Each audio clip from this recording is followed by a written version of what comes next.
സാറേ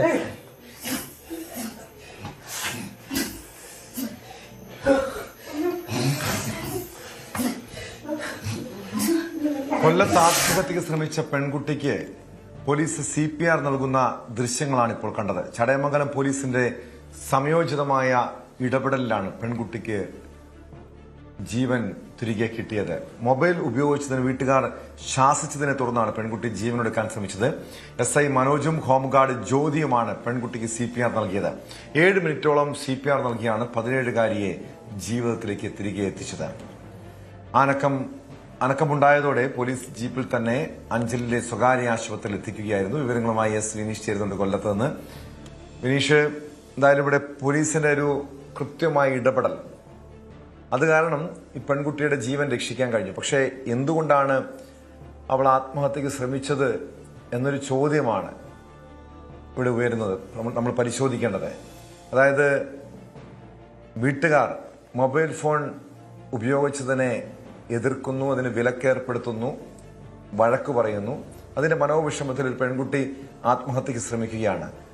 ഉടൻ തന്നെ പോലീസ് എങ്ങനെയാണ് അവിടെ എത്താൻ പോലീസിന് കഴിഞ്ഞത്? അതിനുശേഷമുള്ള സംഭവവികാസങ്ങൾ എങ്ങനെയായിരുന്നു?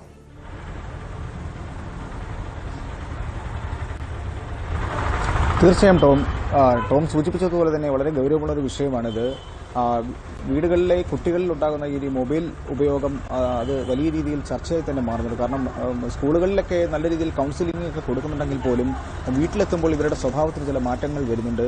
മൊബൈൽ ഫോൺ ഉപയോഗിക്കരുതെന്ന് വീട്ടുകാർ വിലക്കിയാൽ പോലും വീണ്ടും മൊബൈൽ ഫോൺ അഡിഷൻ ഒരു വല്ലാത്തൊരു അവരെ ഒരു മനോനില തെറ്റുന്ന തരത്തിലേക്കാണ് കാര്യങ്ങൾ നീങ്ങുന്നത്. കഴിഞ്ഞൊരു സംഭവം അത് തന്നെയാണ് ടോം സൂചിപ്പിച്ചത്, കറക്റ്റാണ്.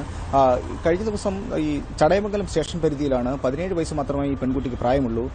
മൊബൈൽ ഫോണിന്റെ അമിതമായിട്ട് ഉപയോഗം വീട്ടുകാർ വിലക്കി. മാതാവ് മൊബൈൽ ഫോൺ പിടിച്ചു മാറ്റിവെക്കുകയും ചെയ്തു. അപ്പോൾ ഇതിൽ ഉണ്ടായ ഒരു മനോവിഷമത്തിലാണ് പെൺകുട്ടി വീട്ടിനുള്ളിൽ കയറി കതകടച്ചു. മാതാവ് പലതവണ വിളിച്ചെങ്കിലും ഈ പെൺകുട്ടി കതക് തുറക്കാൻ തയ്യാറായില്ല. മൊബൈൽ ഫോൺ വേണമെന്നൊക്കെ ആവശ്യപ്പെട്ടു എന്നൊക്കെയാണ് പോലീസിന് പറയുന്നത്. പക്ഷേ എന്തായാലും ഇത് വളരെ ഗൗരവത്തോടെ തന്നെ പോലീസിൽ ഇവർ വിവരം അറിയിക്കുകയായിരുന്നു. പോലീസിൽ ടോം സൂചിപ്പിച്ചതുപോലെ തന്നെ SI മനോജ്, അതുപോലെ തന്നെ ജ്യോതി, CPO ജ്യോതി, അങ്ങനെ 2 പേരായിരുന്നു. ഈ ഒരു വിഷയം അറിഞ്ഞപ്പോൾ തന്നെ അവർ നൊടിയിടയിൽ ഈ സംഭവ സ്ഥലത്ത് എത്തി എന്നുള്ളതാണ്. എത്തിയപ്പോൾ പോലീസാണ് വിളിക്കുന്നത്, കതക് തട്ടി വിളിച്ചു. അപ്പോൾ പെൺകുട്ടി പ്രതികരിച്ചു എന്ന് പറയുന്നുണ്ട് SI. തുടർന്ന് ഈ മാതാവുമായിട്ട് സംസാരിച്ചു. ഇതിന്റെ നിജസ്ഥിതികൾ കാര്യങ്ങൾ ചോദിച്ച് മനസ്സിലാക്കുന്ന സമയത്താണ് ഈ റൂമിനുള്ളിൽ നിന്നും അസ്വാഭാവികമായ ഒരു ശബ്ദം ഇവർക്ക് കേൾക്കാൻ സാധിച്ചത്. അപ്പോൾ ഇവർക്ക് സംശയം തോന്നി. പെട്ടെന്ന് തന്നെ കതക് തുറക്കാൻ പറഞ്ഞപ്പോൾ യാതൊരു പ്രതികരണവുമില്ലായിരുന്നു. അങ്ങനെ വീടിന്റെ വെളിയിൽ വരികയും ഈ ജനലിന്റെ ഗ്ലാസ് ഇവർ തന്നെ തല്ലിപ്പൊളിച്ചിട്ട് ഒരു ടോർച്ച് വെച്ച് അടിച്ചു നോക്കിയപ്പോഴാണ് ഈ പെൺകുട്ടി ഫാനിൽ തൂങ്ങി നിൽക്കുന്ന നിലയിൽ കണ്ടത്. ഈ പെൺകുട്ടി ചവിട്ടിയിരുന്ന സ്റ്റൂള് മറിച്ചിട്ട ഒരു സൗണ്ടായിരുന്നു ഇവർ കേട്ടതെന്ന് അപ്പോൾ മനസ്സിലാവുകയും ചെയ്തു. പെട്ടെന്ന് തന്നെ കതക് ചവിട്ടി പൊളിക്കുകയാണ് ഉണ്ടായത്. പൊളിച്ച് ഉള്ളിൽ പ്രവേശിച്ച് കുട്ടിയെ ഇറക്കി ബെഡിൽ കിടത്തിയിട്ട് പലതവണ വിളിച്ചെങ്കിലും കുട്ടി കണ്ണു തുറക്കാൻ കഴിയാതിരുന്ന സാഹചര്യത്തിലാണ് CPR നൽകിയത്. നമുക്ക് ആ ദൃശ്യങ്ങൾ തന്നെ കാണാം. ഒരു 6-7 മിനിറ്റ് സമയത്തോളം നല്ല രീതിയിൽ CPR നൽകുകയും കുട്ടിക്ക് ചില ജീവന്റെ തുടുപ്പുകൾ ഉണ്ടെന്ന് മനസ്സിലാക്കി ഉടൻ തന്നെ സമീപത്തുള്ള അഞ്ചലുള്ള ഒരു ആശുപത്രിയിൽ പ്രവേശിപ്പിക്കുകയായിരുന്നു. എന്തായാലും കുട്ടിയുടെ ആരോഗ്യനില ഇപ്പോൾ മെച്ചപ്പെട്ട് വരുന്നതായിട്ടാണ് നമുക്കറിയാൻ കഴിയുന്നത്.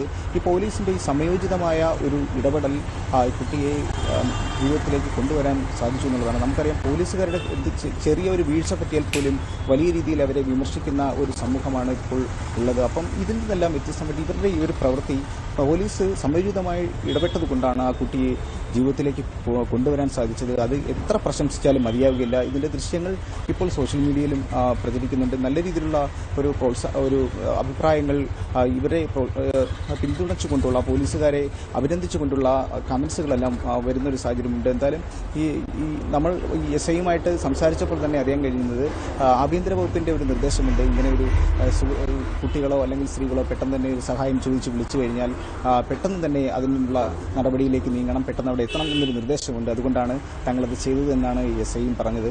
എന്തായാലും നല്ലൊരു മാതൃകാപരമായ ഒരു കാര്യമാണ് ചെയ്തത്. പക്ഷേ ടോം ആദ്യം സൂചിപ്പിച്ചതാണ് ഏറ്റവും വലിയൊരു ഗൗരവം. ഈ കുട്ടികൾ ഇത്തരം പ്രവണതകൾ ആവർത്തിക്കുന്നു എന്നുള്ളതാണ്. അത് വളരെ ഗൗരവമുള്ള വിഷയമാണ്. ജില്ലയിൽ തന്നെ മൊബൈൽ ഫോൺ വിലക്കിയതിന് പലതരത്തിലുള്ള അനിഷ്ട സംഭവങ്ങൾ ഉണ്ടായിട്ടുണ്ട്. കുട്ടികൾ ജീവൻ വെടിയുന്ന തരത്തിലുള്ള പല സംഭവങ്ങൾ ഉണ്ടായിട്ടുണ്ട്. അതിൻ്റെ ഒരു തുടർച്ചയായിട്ട് ഇതും സംഭവിക്കുമായിരുന്നു. പോലീസിൻ്റെ ഒരു ഇടപെടൽ കൊണ്ട് എന്തായാലും അനിഷ്ട സംഭവങ്ങളിൽ നിന്നും ഒഴിവാകേണ്ടി വന്നു. വിനീഷാണ് വിവരങ്ങൾ നൽകിയത്.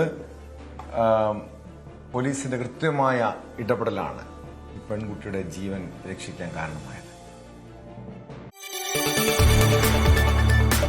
കൂടുതൽ വാർത്തകൾക്ക് News 18 Keralam YouTube channel subscribe ചെയ്യുക.